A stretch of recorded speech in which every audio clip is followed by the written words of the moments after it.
Krediti bor shaxslar oyligining salkam yarmi qarz to'lashga ketmoqda.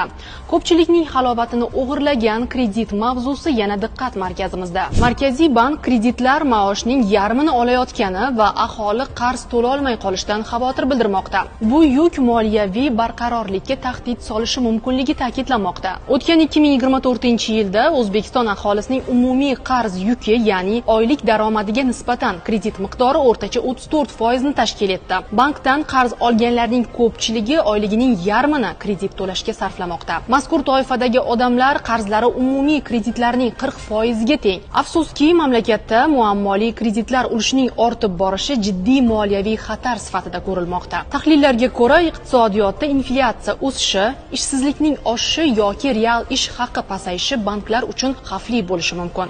2027-yilga borib 4 ta yirik bank belgilangan kapital talabidan pastga tushib ketish ehtimoliga duch kelishi mumkin. Ma'lumotlarga ko'ra, 2027-yilga borib 4 ta yirik bank belgilangan kapital talabidan pastga tushib ketish ehtimoliga duch kelishi mumkin.